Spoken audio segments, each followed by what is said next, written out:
All right, so time to take action, get that pen and paper out. First, I want to cover these 4 huge myths surrounding money that are costing you money right now. It's imperative if you want to get closer to achieving financial freedom that you understand these 4 myths. And they're very pervasive. I see them occupying the mental space of so many of the one-on-one clients that I work with when I map out with them their plan to financial prosperity as well. So I want to challenge you and ask you, how many of these have you been buying into? The first myth that people will have that will hold them back from getting closer to achieving financial freedom is the idea that the game is not winnable. And of course, by the game, I mean the game of money. And by the way, the individuals who live in abundance, who live in a place where they've got wealth and they're able to sustain their lifestyle and give some back, they very often look at money as a game. And it very much is in an empowering way to look at it, because there are tried and trusted rules to the game of money. If you know what you need to do, if you know what those rules are, then you can win the game. And if you don't know what the rules are, or if you disobey those rules, then you will not have financial freedom or prosperity. And that's just the simple reality. And my aim is to make sure that you understand clearly what those rules are so you can abide by them and make sure that you are maximizing your prosperity. But the first thing you've got to understand, if you want to get closer to achieving financial freedom, is that it is possible.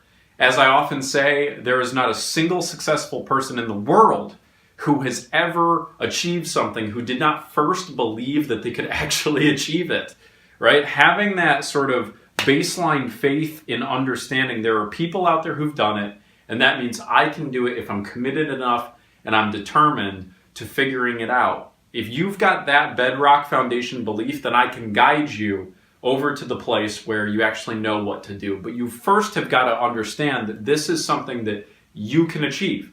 And I don't know what your specific financial situation is. I don't know if you're unemployed. I don't know if you're making $15,000 a year or $500,000 a year. I don't know. And I've worked with people from a broad spectrum of different financial situations. But what I can tell you is that this training and the follow-up mastery training that's available for you is distilled in such a way where it's applicable no matter what your economic situation is. And that's the beauty of it.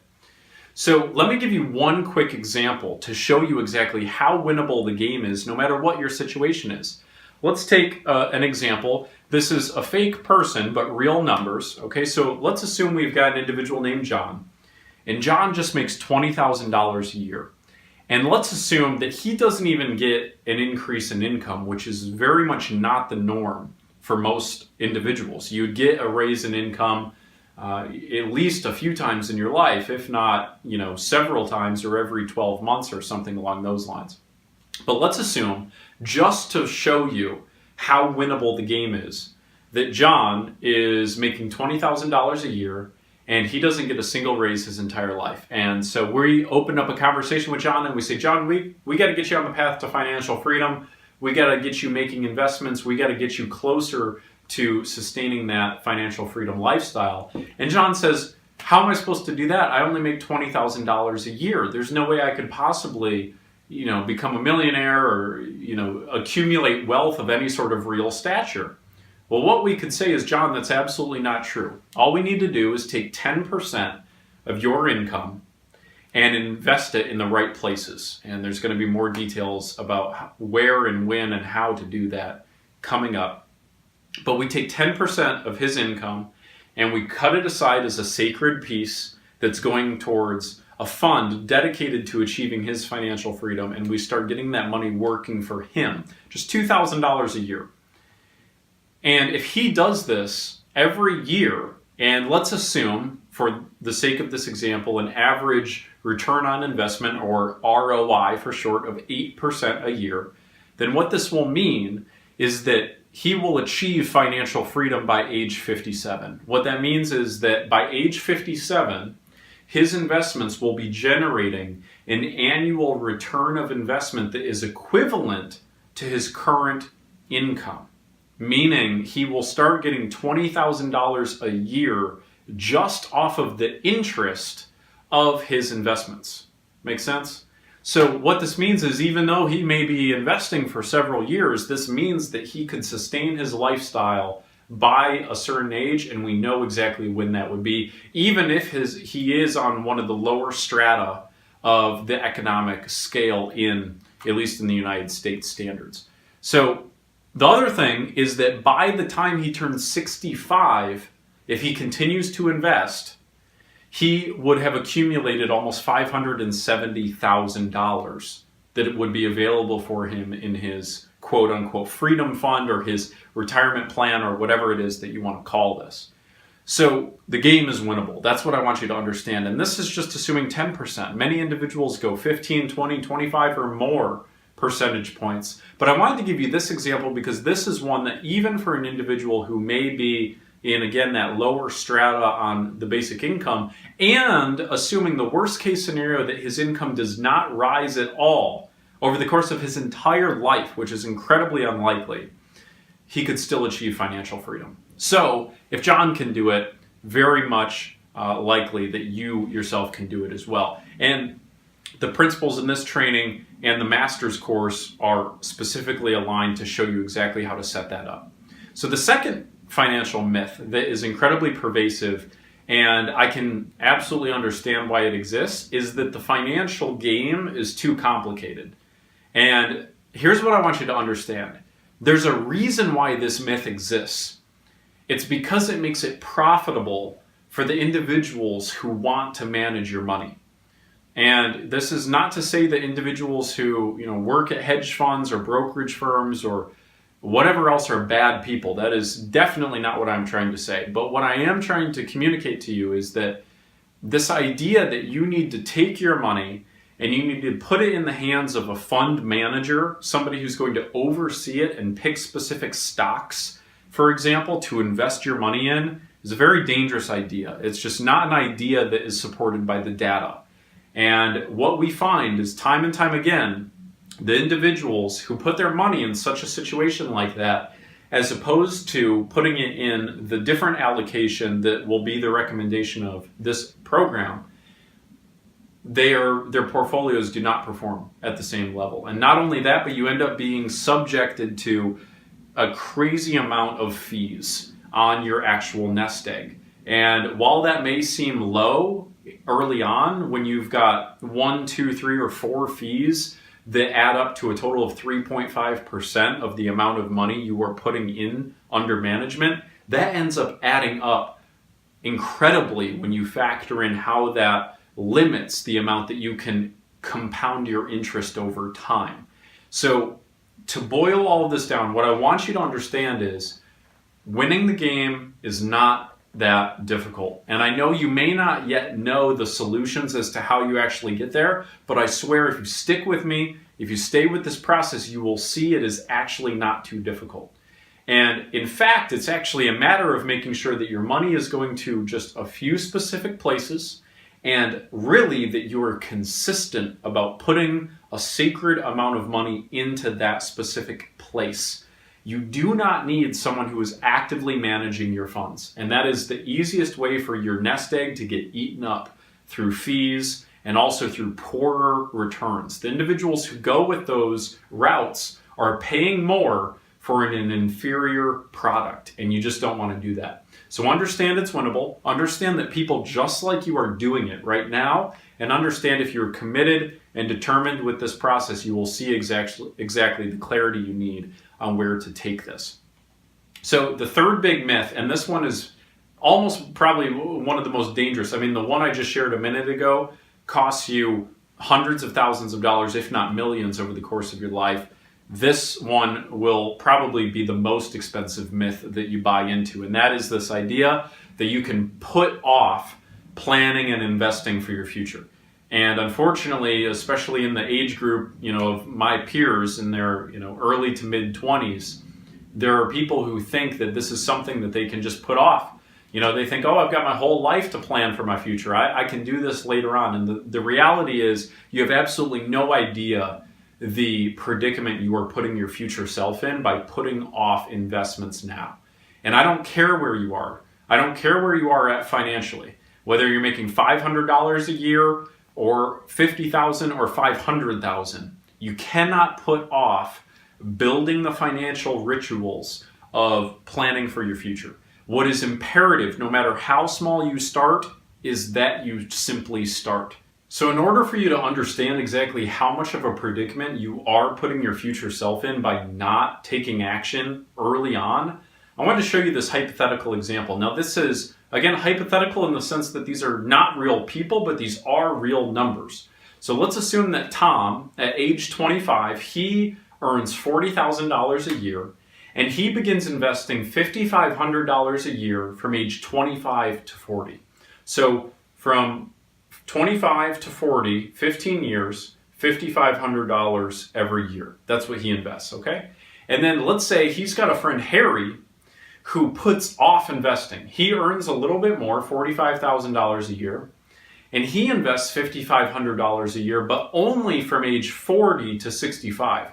So Tom invested from age 25 to age 40 and then stopped. And then Harry invested from age 40 to age 65. So what this means is Tom only invested for 15 years, whereas Harry invested for 25 years, almost twice as long. Who's going to have more money? Well, you may have an idea of where this is going. Tom, by age 65, who invested $5,500 a year for 15 years but started early at 25, ends up with almost $1.5 million at age 65. Or excuse me, at age 40. Harry, however, who is now age 65, invests $5,500 a year from 40 to 65. He ends up with a mere $419,000. He missed out on over $1 million, my friends. He invested for 10 more years, but he waited. And because of the power of compounding interest, he failed to capitalize on those first 10 years. And because of that, he has a nest egg that is now less than 1/3 of the size of his counterpart who started 10 years prior. So again, my friend, I don't know what situation you are in. I don't know how much you're making, but it doesn't matter. That's what I want you to understand. You cannot put this off a single minute later, because every day you do, you are costing your future self tens of thousands, if not hundreds of thousands or millions of dollars. The single dollar bills that you are holding on to today and not putting towards your financial future end up becoming hundreds for your future self.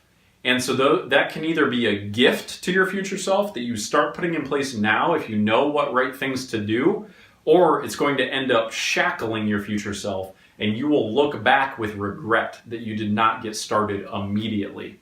And so I put this example here hopefully to stir you up, almost get a little bit of pain inside of you, because if you've not started to take steps towards achieving your financial freedom, now is the time. So let's continue. Let me give you one more example as to why this is so powerful. So now let's assume that Tom is age 25. He earns $40,000 a year and he invests $5,500 a year from 25 to 40. But let's assume Harry now is investing $5,500 a year from 40 to 65. Okay, so they're both investing for 15 years, but so same amount of years, not the same as the last example, but in this case, Tom again starts at 25, Harry starts at age 40. Well, Tom ends up with just over $1 million, and Harry ends up with that $420,000. So again, even if you started early and then stopped, which you would never do and I would never advise, the point is you've got to get started immediately. And again, that was also assuming that they put in the same amount every year, which is not going to be the case for most individuals. They will probably increase, which will be a recommendation as well. All right? So we can't put this off anymore. Here's the next common financial myth that is absolutely devastating. The idea that if you want to achieve financial freedom and you want to magnify wealth, what you should do is selectively pick stocks. This is essentially glorified gambling, my friends. This is no way to bank on your financial future. The probably single biggest and most significant financial mind alive today, Warren Buffett, who is probably the most keen and savvy investor walking planet Earth, has this to say about picking the right stocks. He very much agrees that it is a fool's errand to try to selectively pick stocks that will outperform the overall market performance. In fact, what he did is 9 years ago, at the time of this filming, he put out a challenge to the financial industry. And he said if there was any hedge fund company or group of hedge funds or individual who could put together a stock portfolio that would outperform the overall market's performance as measured by the S&P 500 index fund. If you don't know what that means, don't worry, I'll explain more in detail. But he put out a challenge to say if there is anybody or any firm that could create a portfolio that outperforms the S&P 500 index, which is a collection of 500 companies from the country that is essentially kind of a slice of American capitalism, right? It's instead of investing in a single stock, it's investing in a portion of those 500 companies. So it's a big amount of diversification, therefore. If anybody could outperform it over the course of 9 years, he would offer $1 million to them. And now that bargain is about to be closed again at the time of this filming, and it's not looking good. The one company that took it on had a portfolio that performed at about 22% return on investment, whereas the S&P 500 index has had an 85% return on investment at the time of this filming. So that shows you that the idea that you can selectively pick stocks, it just doesn't work. And this is, again, one of, an industry that took this on that are supposedly the best financial minds out there. It just does not work like that. You cannot pick selective stocks to outperform the market. You have no ability to capture the amount of knowledge necessary to be able to do that.